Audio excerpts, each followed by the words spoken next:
Everyone, আসসালামু আলাইকুম। Welcome back to my new video.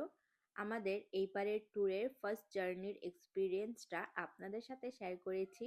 আর এটা হতে যাচ্ছে আমাদের ট্যুরের সেকেন্ড জার্নি, যেটাতে আমরা ঢাকা থেকে কক্সবাজারে যাব। আমাদের এইবারের ট্যুরের মেইন ডেস্টিনেশন হচ্ছে সেন্ট মার্টিন, যেটাকে আমাদের বাংলাদেশের একমাত্র কোরাল আইল্যান্ড বলা হয়। আমি তো অনেক বেশি এক্সাইটেড ছিলাম, কারণ এবার আমি ফার্স্ট সেন্ট মার্টিনে যাব। আর আমাদের এইবারের ট্যুরের সবকিছু অ্যারেঞ্জ করে নিয়েছিলাম আমরা বিটিজি গ্রুপের মাধ্যমে, যেটার ডিটেলস ভিডিও আমি খুবই সুন আমার আইডিতে শেয়ার করব।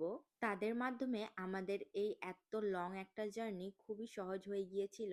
আর এই তো কথা বলতে না বলতে আমাদের বাসটাও ছেড়ে দিল। প্রায় 11:30টার দিকে আমাদের এই জার্নিটা স্টার্ট হয়। বাসে সবাই অনেক বেশি এনজয় করতেছিল। আর সত্যি বলতে বাস জার্নিটা আমার কাছে খুব বেশি একটা ভালো লাগে না, তবে কি আর করার, এতটুকু তো সহ্য করাই যায়, তাই না? আর এখানে সবাই এত বেশি এনজয় করতেছিল, সবাইকে দেখে অনেক বেশি ভালোই লাগতেছিল। আর সত্যি বলতে আমাদের এই জার্নিটাও আমরা অনেক ভালোভাবে পার করেছি। কিছুক্ষণ পর সবাইকে ব্রেক দেওয়া হয় রাতে ডিনার করার জন্য।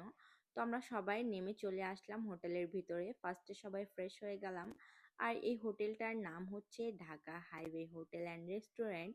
ফ্রেশ হয়ে আমরা সবাই চলে আসলাম, দেখতেছিলাম যে কে কি খাবো।